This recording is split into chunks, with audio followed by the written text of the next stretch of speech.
invited Melody to come and meet with us and brief us on what's happening in the refugee crisis worldwide, and especially what's going on in Minnesota. How's that being felt and experienced in Minnesota? She did such a compelling job of that I think it's fair to say that at the end of that meeting we felt called to co-sponsor a refugee family at Calston Lutheran Church this year. So that's what we're going to hear about today, what's happening globally and locally, and how we can be involved, and if we make a commitment to that, what will be required of us to carry this out. So. Okay, we'll go into the co-sponsorship. I love co-sponsorship. I love it so much. I love it because it's really beneficial to the refugee families. It's beneficial to you guys. And personally, I love it because I get to develop relationships with everybody on the team. And in case you haven't noticed, I'm super extroverted.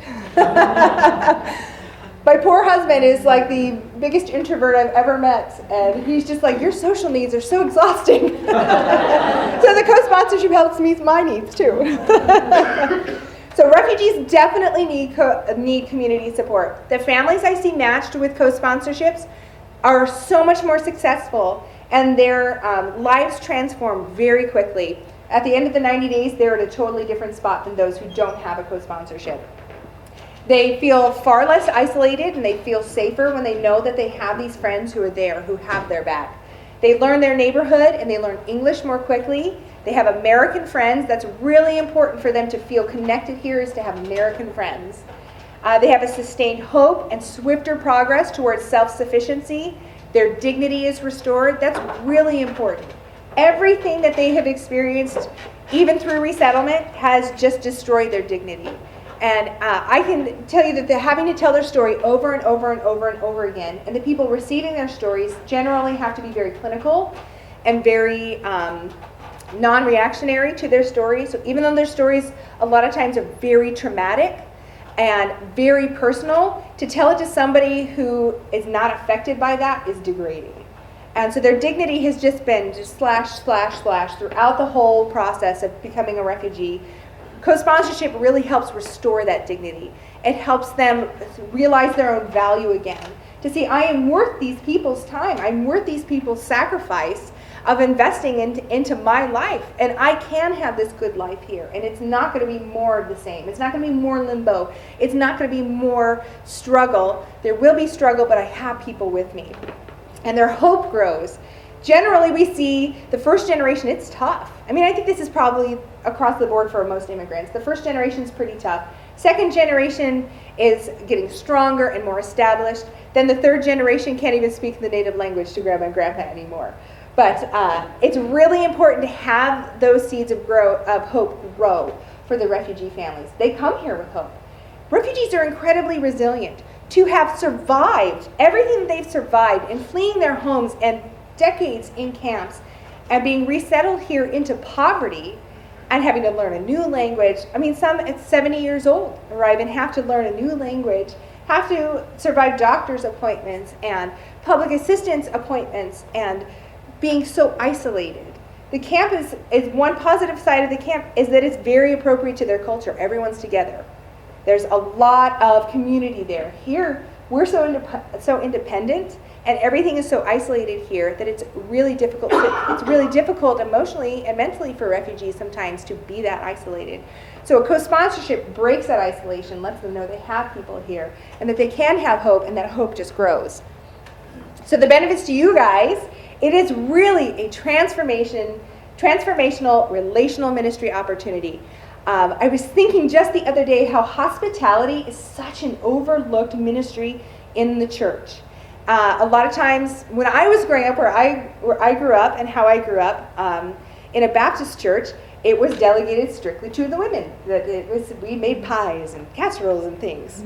Now, but it's so much deeper than that. It is really about restoring dignity. It is really about providing that companionship to people when they are in their darkest times. And this is really what co-sponsorship is about. It's hospitality with shoes on and gloves on, ready to work hard. It gives you a new way of seeing the world and watching the news, and it increases and revitalizes community in the church and group. For some people, it will change your lives completely. I have a co-sponsorship group going right now, and one of the co-leaders was researching resources for refugees and found the ACR, which is the American Committee on Refugees? Yeah, American Refugee Committee, and she got a job with them. She is like a high-level IT person, and she's going to be traveling the globe, getting everything set up for the ARC with their IT division. So for her, it really did transform her life. So the co-sponsorship is a 4-month commitment. It starts about a month before the refugees arrive. It can continue. I will say that the relationship with the refugees can continue on as long as it's mutually beneficial. We just have our formal relationship where MCC is involved in the relationship for 4 months. But after that, of course it can continue and a lot of times it naturally does. A lot of times there are naturally people in the congregation who really click with the family, and they continue their relationships. I have a co-sponsorship getting ready to start in February. This church did a co-sponsorship 5 years ago, and one of the co-leaders still has a friendship with them. They call her Mom, and we had our first team meeting. She says, "Oh, I just had dinner with them," and takes out pictures and just sharing about how they've stayed connected all these years. So there will be people in the group who naturally stay connected, but if it's only for 4 months, that's still great. I mean, not everybody is in our life forever. Sometimes we're in each other's lives for just a purpose and for a time, and that's perfectly great. You can have a committee of 6 to 20 people. 20 is a lot to manage. 6, I would say, is the baseline of what you need to really get the work done without people feeling worn out. Because we all have other commitments on top of this, or outside of this, so I don't want anyone to ever experience burnout. So 6 is at that pretty much the minimum. I would say that 10 to 13 is ideal. Is an ideal way to distribute the work. You can have subcommittees, like somebody for education, somebody for collecting the household items, somebody for transportation, somebody for social outings, things like that. I suggest a minimum of 1 leader, but I like co-leaders. When you have 2 who are in charge, it helps if somebody's traveling, there's somebody else to step up and take the lead. And also, when I meet with 2 co-leaders, they each come away with something different, and it creates a really well-rounded group. So for month 1 is the pre-arrival month. Our case managers find and secure housing. You guys would finalize your team roles of who's going to be doing what. You collect all the apartment items, meet with the case manager, and have we would have a cultural orientation where I would come meet with the team. We talk about what it's like to communicate with somebody from another culture, what it's like to communicate with someone who may not have English capacities. And if we have information on the family at that cultural orientation, you will get to meet the family with as much information as I have. I want to address collecting apartment items right now. We have a federally mandated list of minimums that we have to provide. So we will share that list with you. Once we know exactly how many people are in the family, that will, could adjust the amount that you need to collect. So I always say start with a minimum of 4 to 5 people in a family. And if it's more, add in an extra place setting, do a little more fundraising to get another mattress. If it's less, that's great. You have extra left over there. There's also an option if you felt like your congregation couldn't get everything together for an apartment setup, and that's a possibility. I mean, we have small congregations who do this, who say nobody has the means to do this, but we can use bridging. Do you guys know what bridging is? Does anybody not know what bridging is? Bridging is a really cool organization. They have a huge warehouse in Roseville and in Bloomington. Everything you need for a house. They work a lot they work with all the refugee resettlement agencies and a lot of people moving out of homelessness into their own apartment. For $250, you can go pick out everything you need for the apartment and have it delivered to the apartment. So that's an option. If you felt like we don't want to spend our energy in collecting the household items, we'll do bridging. We'll fundraise for that $250 for the supplies from bridging, and then we'll just supplement. Because there's some extra things that we give that bridging doesn't have, like a rice cooker for any sort of, Karen or Burmese or Nepalese family, things like that. Okay, month 2 is the arrival and appointments. The airport arrival, your team can be there when they arrive. I will say we have a lot of late night arrivals. Last week's arrival for the co-sponsorship they got going for this month, it was slated to come in at 10:16, didn't get in until 2 a.m. So sometimes the airport arrivals are late, so you may not want to plan for the whole team to be there, but for a few people to be there. And you guys would transport the family from the airport to their apartment. We would do a basic safety orientation. I have a checklist for you guys, and you and I together, and a case manager who has the language capacity, if there isn't any English, would go through and just make sure they know things like, this is the stove, here's how you turn it on, here's how you turn it off. Don't put pots on the ground, on a linoleum floor, hot pots on the ground. Here's your household cleaners, don't drink them. Here's how to lock doors. Basic things like that they've just not had the opportunity to experience before. Usually within 24 hours of their arrival or one business day of their arrival, we're at the Social Security office. So you guys would help transport the family to Social Security. It's downtown Minneapolis, really inconvenient location, but everything hinges on getting their Social Security numbers going. That's their first appointment. They'll be tired.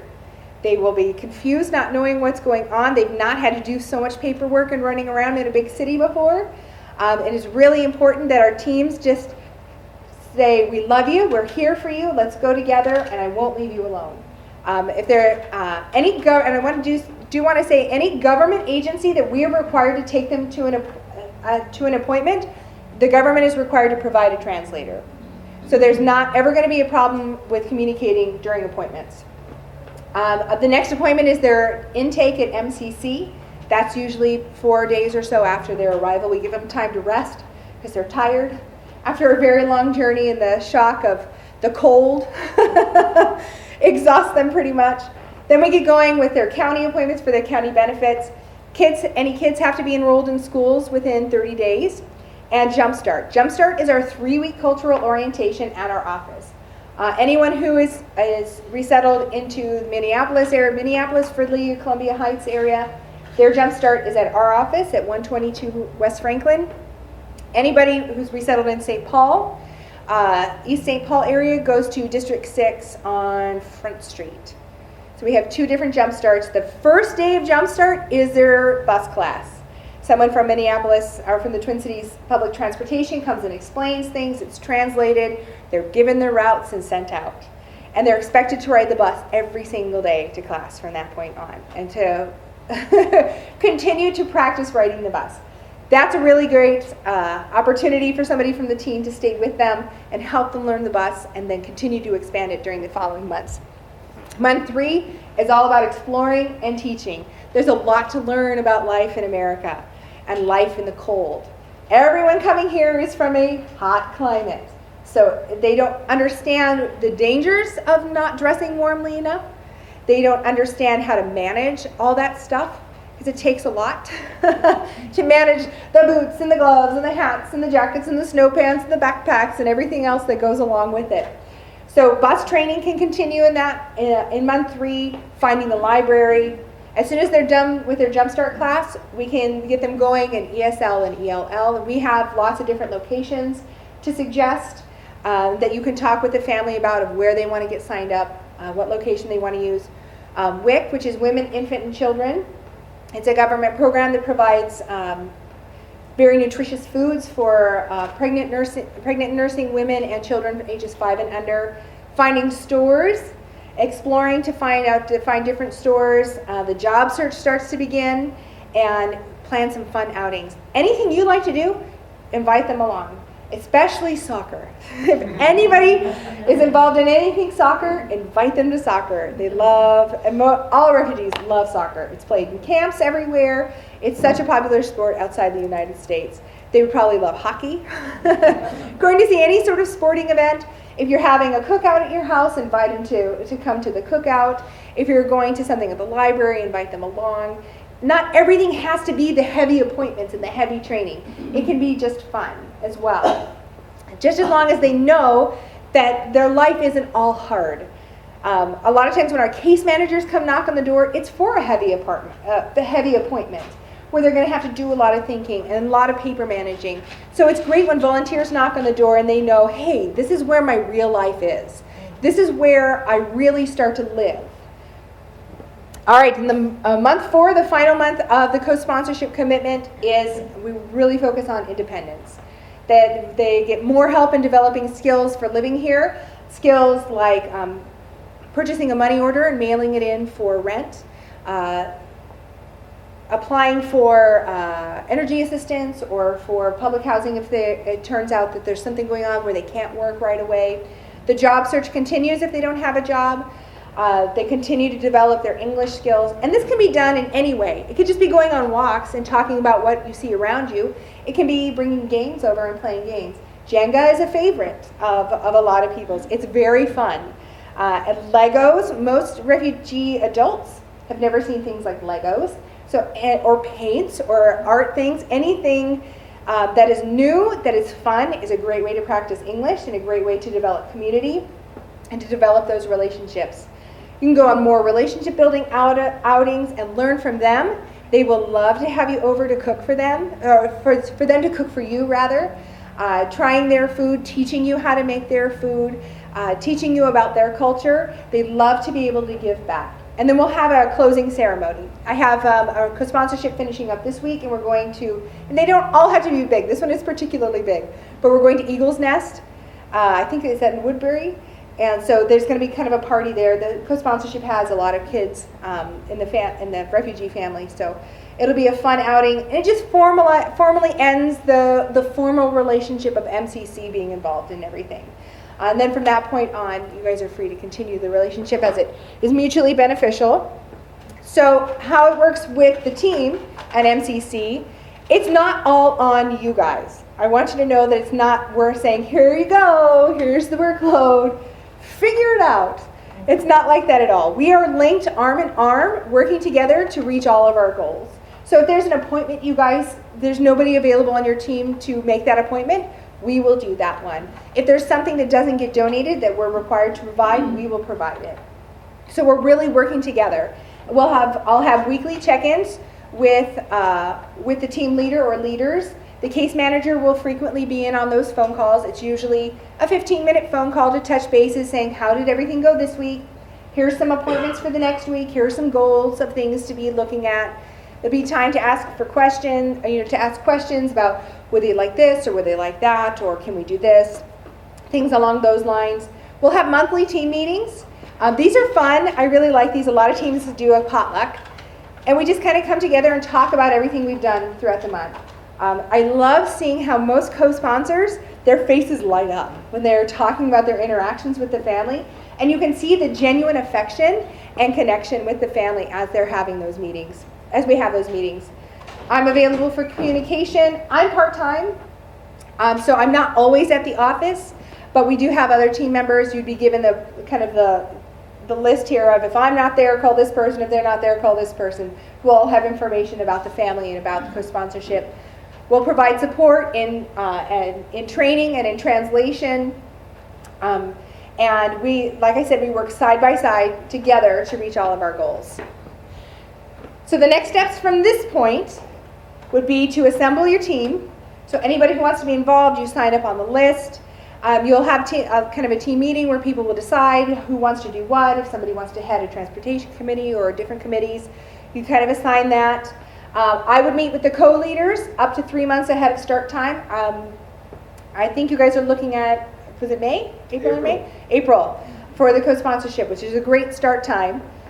So I would meet with the co-leaders and walk them through every single thing, every single detail, so that they would feel really well, just very well prepared to start moving forward. We'd have our team cultural orientation and meet the family meeting about 2 weeks prior to arrival. We typically get information about arrivals 2 weeks ahead of time. We don't get a ton of lead time. Sometimes we only get a week. So this has a little bit of flex to it. So we will, as soon as we know the family, we will schedule that cultural orientation and meet the family time. The co-leaders and I will meet with the case manager 1 week prior to arrival. The apartment setup happens about 4 days before the arrival. We get keys about 4 days before the family arrives, and then we have the family's arrival. So I want to say that the arrival time has a little bit of flex to it as well. We can say we're shooting for early April, but the right family may not be here till 2 weeks in.